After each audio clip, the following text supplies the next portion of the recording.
criminal case against the group of men charged with conspiring to kidnap and kill Michigan Governor Gretchen Whitmer continuing in federal court this week. On Wednesday, prosecutors filed a motion asking for the court to consider a significantly reduced sentence for one man who has so far agreed to cooperate. Our Michael Martin has been combing through documents related to that and joins us live in the newsroom to start us off this hour. Michael, this is a very complicated case.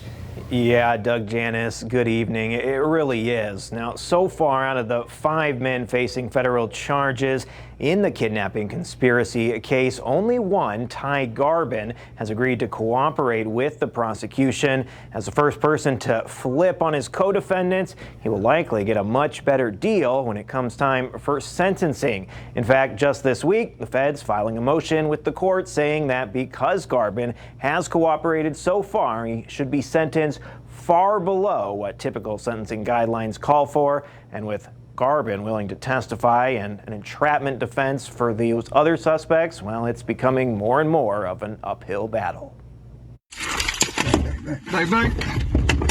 The story of these 5 men, all facing charges for allegedly plotting to kidnap and kill Michigan Governor Gretchen Whitmer, has reached every corner of the world. The government says the plot was dead serious, amassing a trove of undercover audio and video recordings through the use of 12 informants that they say will prove the group intended to carry out their plans. So I would expect that there's a lot of evidence. How strong that evidence is to show that they actually were going to go forward with the plan, that's something else.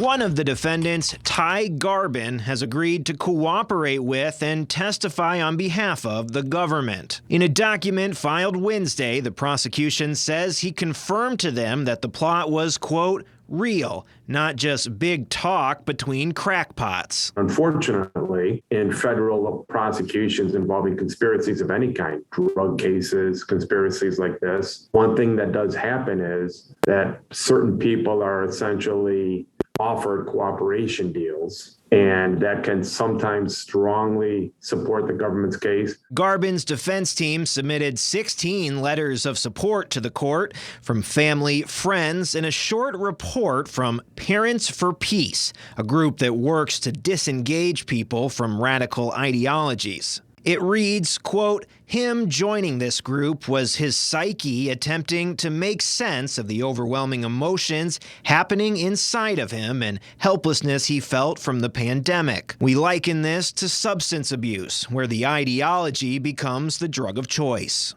Now the government has somebody who was on the inside, who was not working for the government prior to charges, saying that in fact what the government claims to be true is true. The other side of that coin is that person saying it in exchange for extraordinary consideration and possible sentencing down the road. Prosecutors asked the court this week to grant Garbin a 4-level downward departure from the typical sentencing guidelines, saying by agreeing to testify, he, quote, willingly put a target on his back to begin his own redemption. And one way that the defense would show that is, they gave this guy a great deal because they really don't have a case otherwise. Attorneys for the other 4 men charged federally are now laying the groundwork for an entrapment defense, saying they never would have sought to actually kidnap the governor if it weren't for some of the undercover informants goading them on. It's a very tough mountain to climb. You essentially have to show that the government was acting in an outrageous way by having somebody commit a crime that they otherwise would not have committed.